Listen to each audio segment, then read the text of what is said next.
대형 호재가 터진 것 같습니다. 아, 뭐죠? 삼성에서 네. 이제 용인에다가 네. 반도체 클러스터 구축에 네. 300조를 투자하겠다고 하더라고요. 봤어요. 네. 근데 랭구님은 호재 별로 안 좋아하시잖아요. 별로 안 좋아하죠. 근데 이번에는 좀 경우가 좀 다른 것 같더라고요. 어떻게 생각하세요? 아, 이번에 300조 금액이 너무 커가지고. 네. 네. 야, 이번 호재는 좀 큰 호재 아닌가라고 생각하고 있긴 해요. 왜냐면 호재가 좋은 호재가 있고 그저 그런 호재가 있잖아요. 네. 일자리가 들어오는데 소득이 높은 사람들이 들어올 수 있는 일자리, 그리고 규모가 크고 상주하는 인원이 조금 많은 경우는 찐 호재라고 볼 수 있거든요. 이번 이제 반도체 클러스터 호재는 기간도 길기도 하고 규모도 크고 투자 금액도 크고 나중에 들어와야 될 사람들도 많기 때문에 저는 강력한 호재라고 보죠. 예를 들어서 지금은 조금 약간 도심 외곽에, 경기도 외곽에 짓는 듯한 느낌이 들긴 하지만 그렇게 해서도 성공했던 사례들이 너무 많긴 하거든요. 예를 들어서 천안 같은 경우도 옛날에 별 볼 일 없었거든요, 사실은. 근데 이제 삼성 들어오고 SDI 들어오고 삼성 디스플레이 막 들어오고 아산에도 들어오고 하면서 지금의 그 천안의 위상을 만든 거거든요. 그리고 평택도 사실은 마찬가지고 지금도 현재 진행 중에 있고, 파조 같은 경우는 좀 작긴 하지만 또 LG 디스플레이 들어와가지고 또 수혜를 많이 입었고 사실은.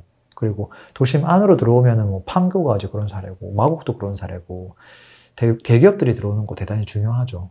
반대로 이제 별 볼 일 없는 호재 가지고 또 너무 또 야 진짜 호재 터졌다면서 설레발 치는 사람들도 있죠. 그 경우는 대부분 다 규모가 작거나 그곳에 기업들이 들어온다고는 하지만 그냥 조금 작은 기업들, 큰 기업들 말고 조금 중소기업들, 그런 기업들 몇 개 들어오는 산단 하나 생겼다고 해서 해가지고 갑자기 그 지역에 막 아파트가 오르고 그러지 않거든요. 그게 아니니까. 그리고 뭐 조그만 병원 하나 들어오는 것도 아니고 대학교 분점이 들어오는 것도 분교가 들어오는 것도 아니라서 저는 꽤 괜찮다라고 생각하고 있긴 해요. 네. 근데 옛날에 이제 막 청주 오창인가 오송에는 뭐 네. 방사강 가속기 들어온다고 해서 막, 네. 막 올랐다가 네. 지금 좀 잠잠해졌잖아요. 네. 이런 거랑은 좀 차이가 있다고 봐야 될까요? 규모가 다르잖아요. 지금 뭐 평택보다 훨씬 큰 규모로 진행을 하니까 네. 그거랑 비교할 수는 없죠. 지금 반도체 클러스터 구축하는 것들을 보면 기본적으로 저희가 예전에 인터뷰할 때 그 산업에 대한 전문가 데려와서 인터뷰한 적 있잖아요. 네네. 반도체에 대해서 좀 배웠잖아요. 기본적으로 삼성이 지금 메모리 반도체 위주잖아요. 이건 전 세계 1등인데 비메모리, 특히 시스템 반도체 같은 경우는 점유율이 3%밖에 안 되잖아요. 이 부분을 특화시키겠다라는 게 지금 이재용 회장의 그 본인의 어떤 생각인 거죠. 그리고 특화시키려고 했을 때 생태계, 인프라를 만드는 게 중요하기 때문에 그래서 지금 반도체 설계하는 거, 그 다음에 뭐 소재, 부품 장비 업체, 반도체 생산 단지 그것을 여기 다 만들겠다라고 하는 거잖아요.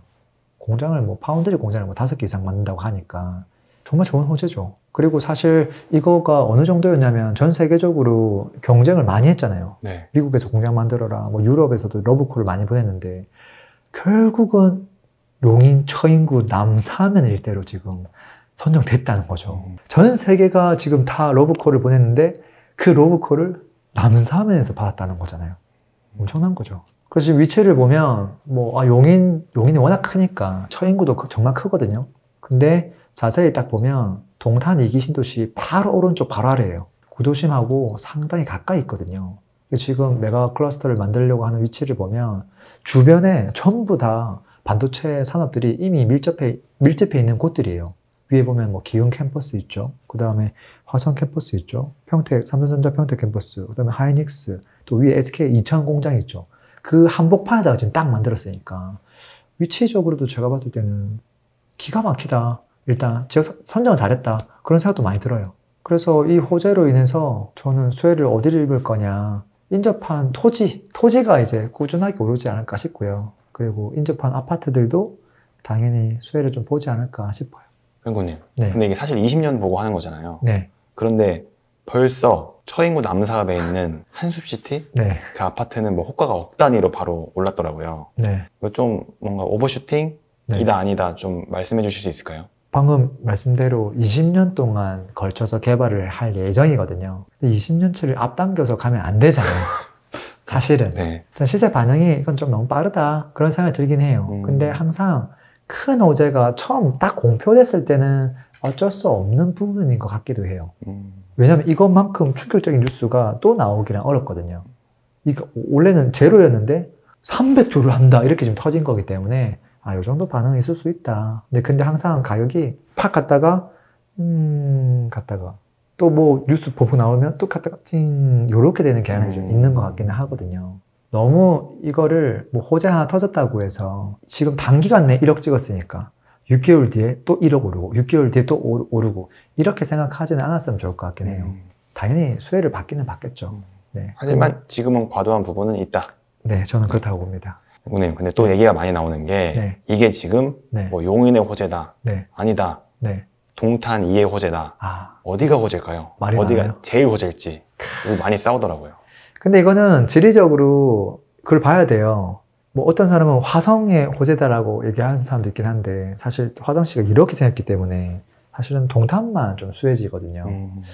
저는 일단 거리가 중요하다고 보고 있어요. 그래서 동탄이에서 제가 찍어보니까 차로 20분도 안 걸리더라고요. 근데 동탄이 아니라 그러면 영통은 어떨까? 영통도 바로 타격해서 팍 내려오면 되거든요. 25분밖에 안 걸려요. 그리고 좀 더 가볼까? 광교 중앙역까지 가면 한 35분 걸려요. 그럼 차라리 내려가 볼까? 뭐 평택 서정리역으로 가면 이것도 25분밖에 안 걸리고요.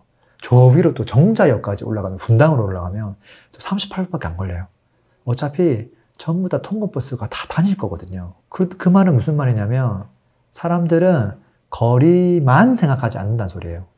내가 가장 살고 싶은 곳, 너무 멀지 않으면서 가장 살고 싶은 곳에 분명히 거주하면서 그 직장을 갈 거라고 저는 보거든요. 핵심 키워드는 가장 살고 싶은 곳이에요. 지금 현재 그게 미래가 됐다고 해서 변하지가 않거든요. 그래서 거리보다 중요한 건 현재 입지다. 그런 면에서 어디가 더 수혜를 받을까? 거리를 무시할 수는 없겠죠. 당연히. 저는 일단은 동탄 2하고 광교가 일단은 가장 큰 수혜를 받지 않을까 싶긴 해요. 누가 봐도 동탄 2기 신도시 젊은 사람들 살기에 너무 괜찮고 그곳에 있으면서 서울에 있던 사람들이 직장 때문에 어쩔 수 없이 내려오는 경우가 많거든요.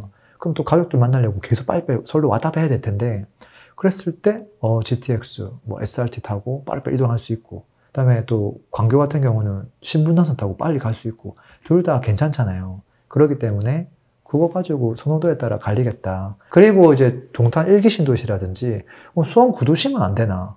그것도 좀 될 거라고 봐요. 요 4개 지역들이 1차 수혜지가 아닐까 싶고요.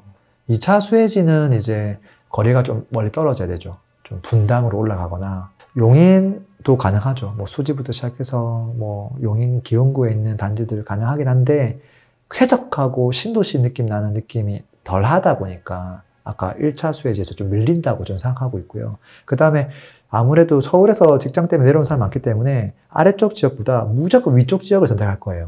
그렇기 때문에 평택, 오산 이런 지역들은 2차 수혜지가 저는 될 수밖에 없다고 봐요. 그렇게 좀 정리할 수 있지 않을까 싶은데요. 이게 한 지역만 수혜를 받는 건 절대 아니에요.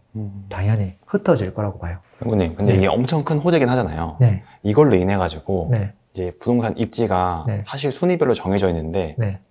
입지 변동이 생길 요지가 있을까요? 잘 없죠. 입지는 잘 안 변해요. 그냥 좋았던 지역이 서서히 조금 더 좋아지는 거죠. 근데 만약에 동탄 2가 더 올라가고 광교가 더 올라가잖아요. 분당, 판교는 더 올라가요. 그 위에 있는 강남구는 더 올라가고요. 결국은 퍼센테이지로 움직여요. 형님, 그 마지막으로 이제 사람들이 호재에 열광하잖아요. 네. 호재를 대하는 네. 좀 올바른 자세에 대해서도 네. 말씀 부탁드립니다. 일단 호재가 우리가 1년 만에 이게 실현되는 호재는 아니잖아요. 네. 그러면 시세가 변화가 언제부터 어떻게 발생해야 되는가 부분이 전 대단히 중요하다고 보거든요. 그냥 사두면 무조건 다 오르겠지? 저는 그렇다고 보지 않거든요. 그러니까 호재랑 가격이 상승하는 시점은 완전 다르게 움직이는 경우도 많다라는 거를 조금 명심해야 돼요. 가격은 호재보다 사이클에 의해서 움직이는 경우가 많아요. 예를 들어서 평택에 지금은 뭐 4공장, 5공장 지금 막 짓고 있는데 그게 아니라 제가 진짜 대박 뉴스 터뜨립니다. 평택에 삼성 들어갑니다. 1공장. 처음 뉴스 빡 나왔던 시점 언제였을까? 2011년 1월이에요. 자, 그러면 2011년 1월 달부터 집값은, 평택의 집값은 쫙 이렇게 뭐 잘 갔을까요? 그럼 당장 2011년부터 2015년까지만 보면 어떨까요? 이게 결과예요. 2011년부터 2015년까지 오르다가 주춤해졌죠. 네. 오르긴 올랐죠. 네. 근데 정말 신기한 건 뭐냐면 이 기간 동안 수도권에 있는 아파트 다 어떻게 됐을까요? 다 하락했어요, 사실. 09년 이후로 10년, 11년, 12, 13, 14 계속 하락했는데 평택만 올랐어요. 왜 올랐는지 알아요? 평택은 서울 생활권이 아니에요. 그렇기 때문에 흐름을 완전 다르게 가져가는 곳이고, 서울은 미분양도 많고 공급이 엄청 많아가지고 집값이 막 뚝뚝 떨어지는데, 평택은 어차피 내가 여기를 이사 갈 이유가 전혀 없거든요. 평택에서 일을 하는데 여기는 나랑 아무 상관없는 나라인 거예요. 그렇기 때문에 자기 갈 길을 가는데 그 시점에 평택은 공급이 적었어요. 그래서 올라가고 있던 거지, 호재 때문에 사실은 올라갔던 건 아니에요. 그리고 만약에 호재 때문에 올라간 거라고 하면 1공장 첫 삽을 뜬 게 2015년도예요. 호재 발표가 2011년도였고, 실제적으로 공장 첫 삽을 떴잖아요. 15년도에. 네. 15년도부터 집값이 어떻게 됐을까요? 떨어졌어요. 오르다가 그때부터 또 17, 18 지나서부터는 그냥 한참 떨어졌거든요. 이게 공장 호재랑 무슨 관계가 있는가 보면 관계가 없죠. 근데 사실은 이 시점에 2016 지나서 17, 18, 19 이때 평택의 입주 물량이 완전 피크였거든요. 그 전에는 공급이 너무 적었고, 수도권 다른 경기도 대비. 그리고 나서 유독 평택의 공급이 진짜 압도적으로 많았기 때문에 미분양 터지면서 그냥 하락했던 거예요. 그렇기 때문에 가격의 변화가 호재랑 사실은 다르게 간다라는 걸 생각하고, 호재는 그냥 플러스 알파구나. 이게 분위기가 좋을 때 그때 더 가격이 올라가게 해주는 역할을 하는구나.